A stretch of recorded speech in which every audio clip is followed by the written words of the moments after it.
Hello everyone, I'm Golda and I handle library marketing for Norton. Thank you for tuning in today. In this video, I'm presenting highlights from our nonfiction titles coming out later this fall and in January to April 2021. You can find more videos on our library marketing playlist in YouTube. I'll have a new video of our fiction titles coming out in the winter, and we also have a new video for children's and teen titles.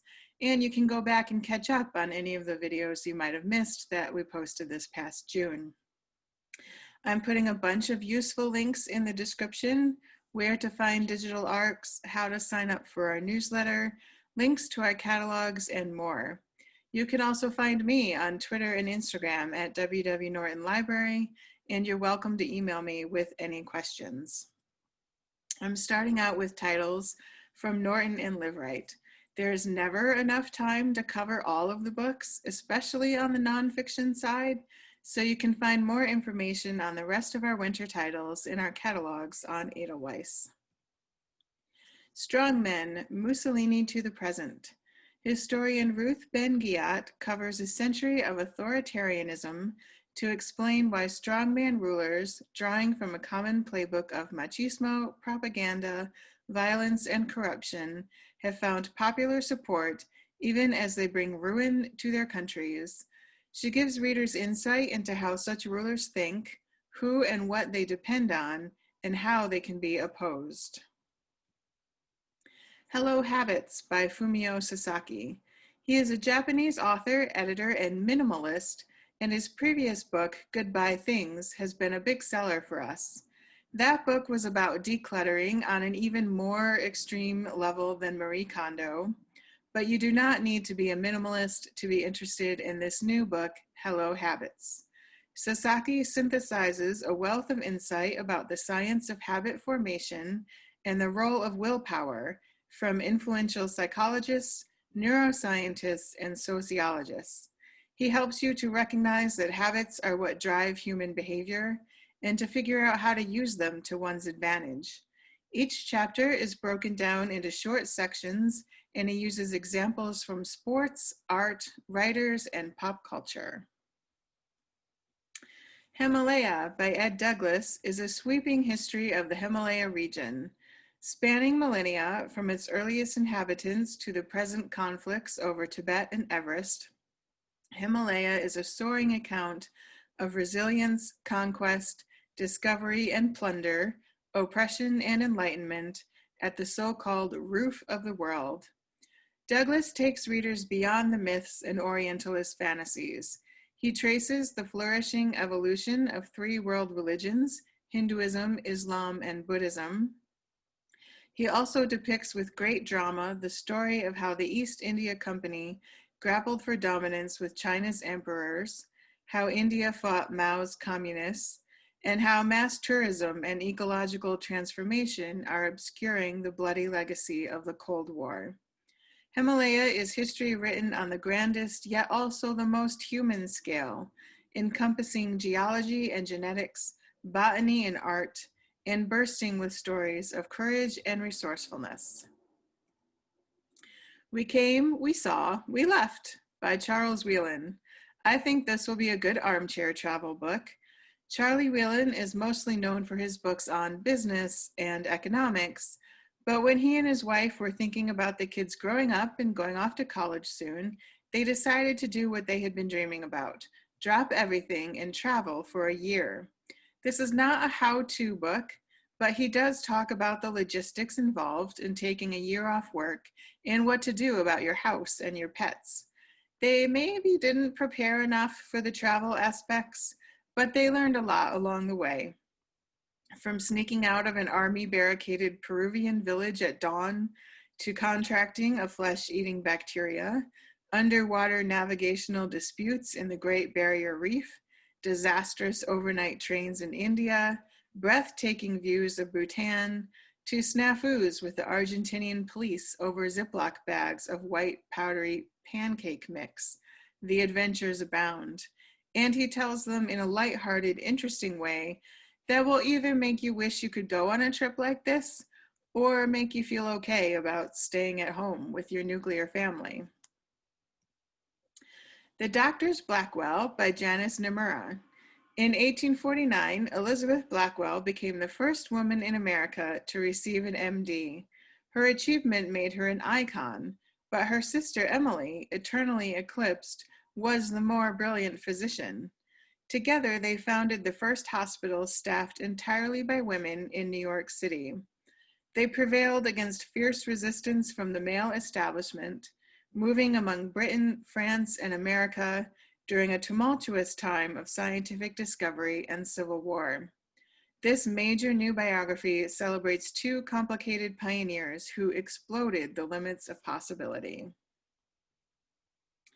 What is Life by Paul Nurse is a short, clear exploration of the 5 fundamental ideas of biology: the cell, the gene, evolution by natural selection, life as chemistry, and life as information. He introduces us to the scientists who made the most important advances and takes us into his own lab to give a sense of the thrill of scientific discovery. In the last chapter, Nurse addresses biology's most pressing ethical issues, including gene editing, genetic testing, and genetically modified crops. And he concludes with a stirring tribute to biology's role in tackling infectious disease. Small Time by Russell Shorto. He is a historian, but this time he's looking into the history of his own family. His grandfather and namesake, Russ Shorto, was a small-time mobster in Johnstown, Pennsylvania. Shorto delves into the world of the small-town mob, an intricate web that spanned mid-century America, stitching together cities from Yonkers to Fresno. A riveting immigrant story, Small Time is also deeply personal, as the author's ailing father, Tony, becomes his partner in piecing together their patriarch's troubled past. Moving, wryly funny, and richly detailed, Small Time is an irresistible memoir by a masterful writer of historical narrative. Four Lost Cities by Annalee Newitz is a mix of archaeology, history, and science. You probably know Newitz from their science fiction books, Autonomous and The Future of Another Timeline. In this book, they travel to 4 sites that were once centers of a sophisticated civilization: the Neolithic site of Çatalhöyük in central Turkey, the Roman vacation town of Pompeii, the medieval megacity of Angkor in Cambodia, and the indigenous metropolis Cahokia, which stood beside the Mississippi River where East St. Louis is today. Newitz reveals a mix of environmental changes and political turmoil that doomed these ancient settlements. Tracing the early development of urban planning, Newitz also introduces us to the often anonymous workers, slaves, women, immigrants, and manual laborers who built these cities and created monuments that lasted millennia. Looking at the history behind these cities can also lead you to your own ideas of what could happen to our cities. The Life She Wished to Live by Anne McCutcheon is a biography of Marjorie Kinnan Rawlings, the author of The Yearling. She had a fascinating life. She even owned an orange grove in Florida. McCutcheon had access to a large archive of Rawlings' writing, including correspondence with Maxwell Perkins and Zora Neale Hurston, and she paints a portrait of a larger-than-life woman who refused societal constraints. A Worse Place Than Hell is by the Pulitzer Prize-winning author John Madison. This book traces the Battle of Fredericksburg through the lives of 6 individuals whose lives reflect the soul of a nation. The changes they underwent led to profound repercussions on the country's law, literature, politics, and popular mythology. Oliver Wendell Holmes Jr., Walt Whitman, Louisa May Alcott, John Pelham, Arthur Fuller, and of course, Abraham Lincoln were all profoundly changed by their experiences in the Civil War. Madison interweaves the personal and historic to bring together the prodigious forces of war with the intimacy of individual lives.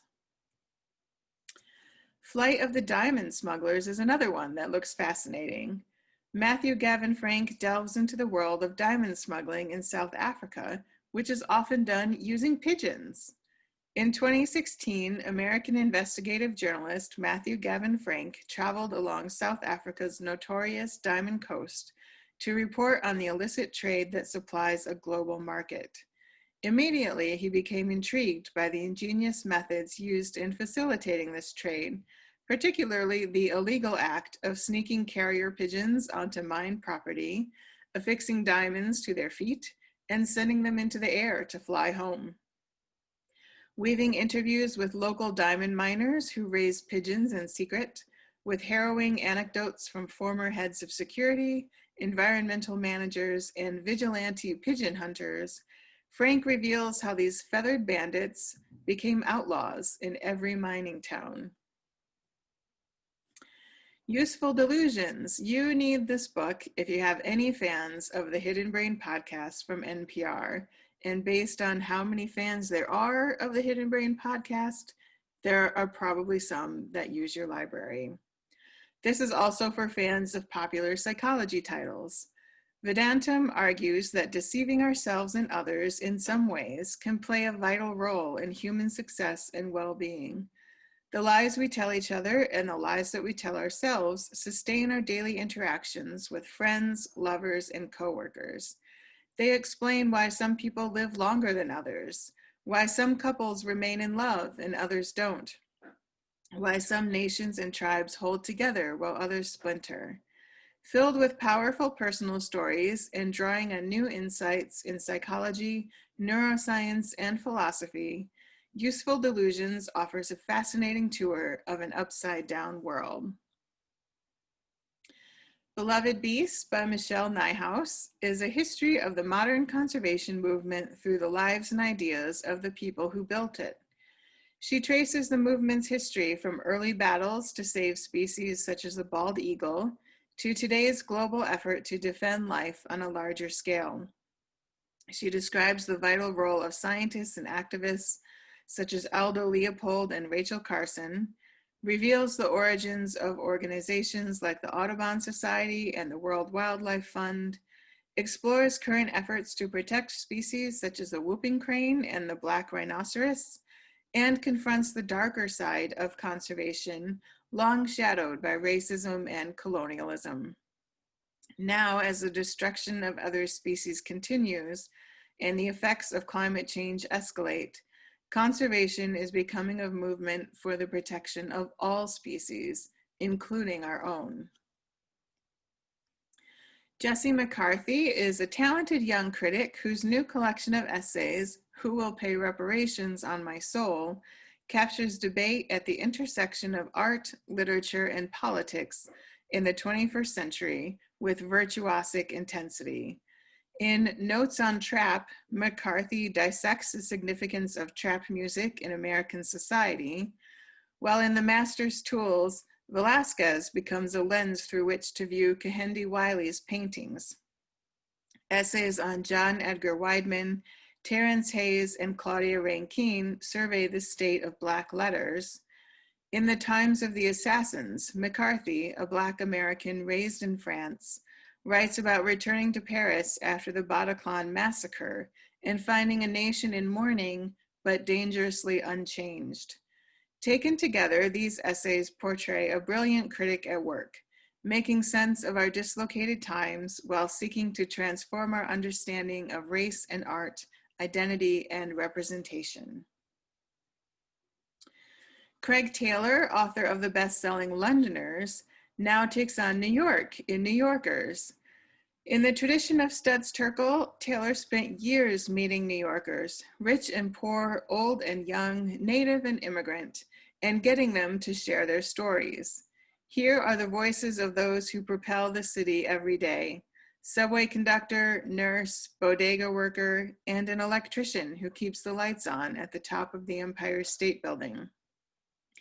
You also get unforgettable glimpses of the city, from the Macy's Thanksgiving Day Parade by a balloon handler to the Statue of Liberty by one of its security guards.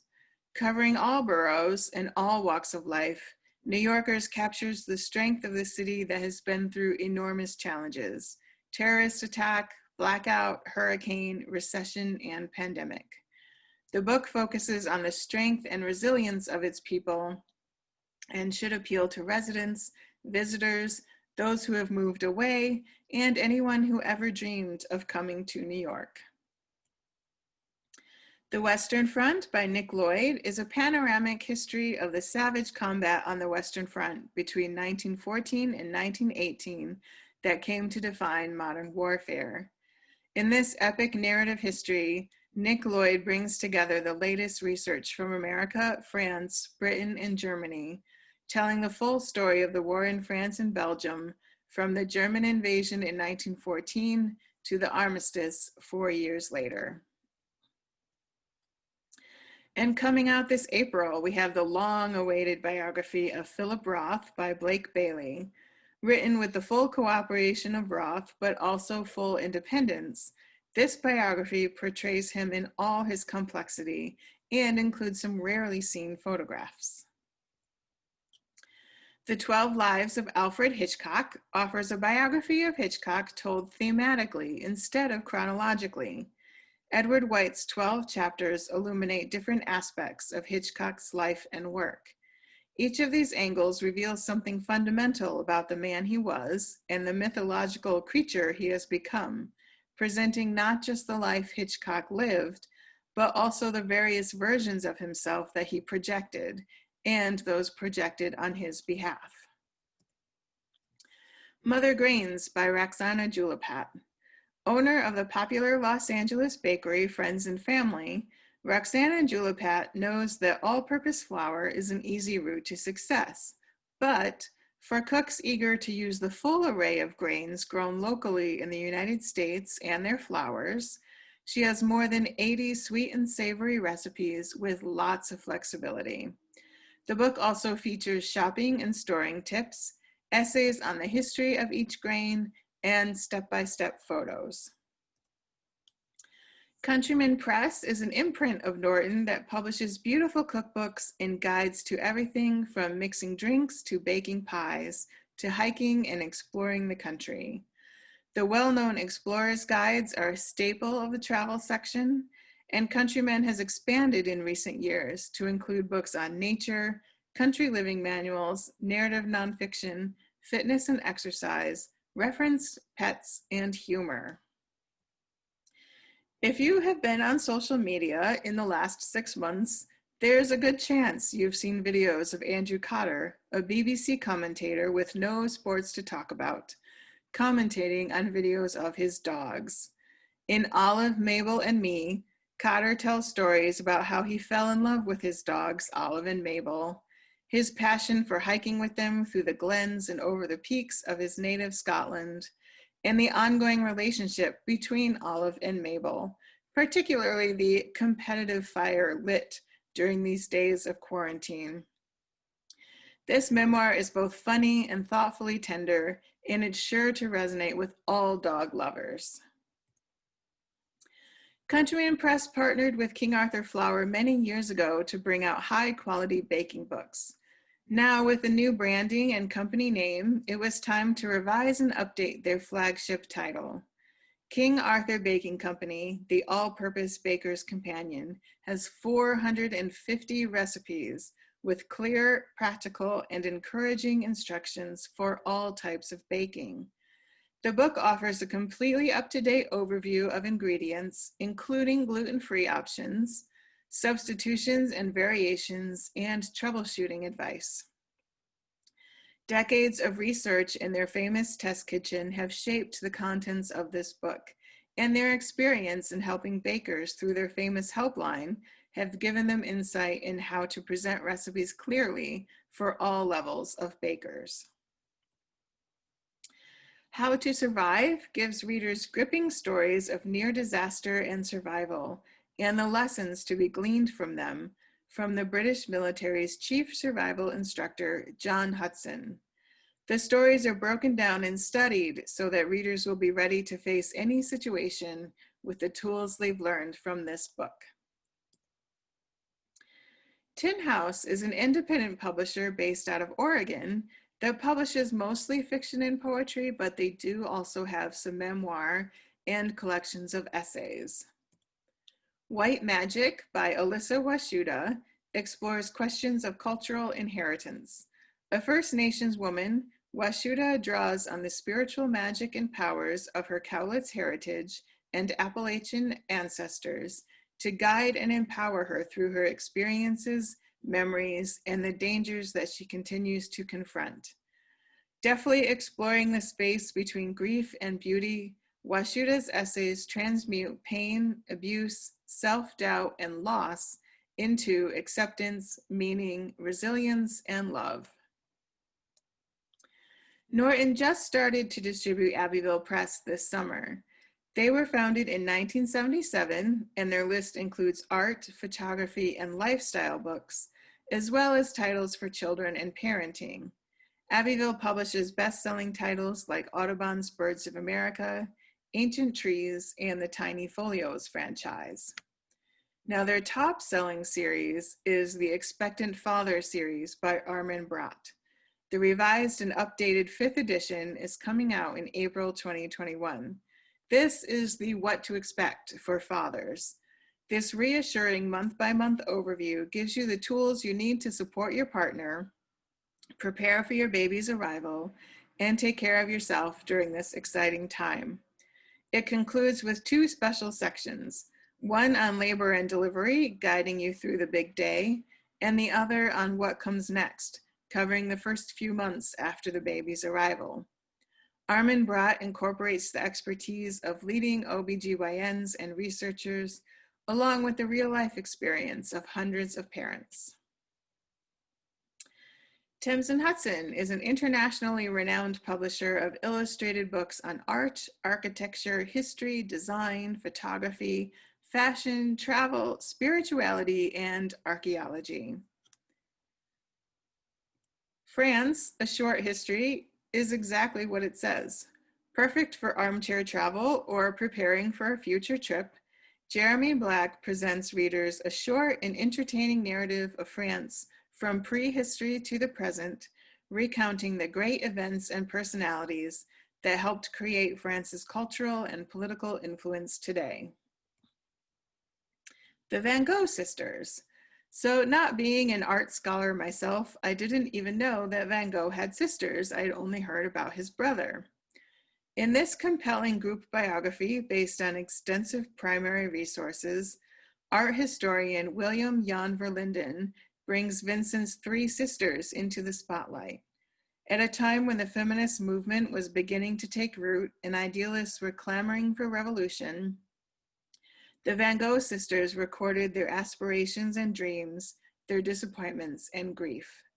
Based on correspondence to and from the sisters, this fascinating account of these remarkable women captures a moment of profound social, economic, and artistic change. And A Chronology of Film offers a different way to look at the history of film.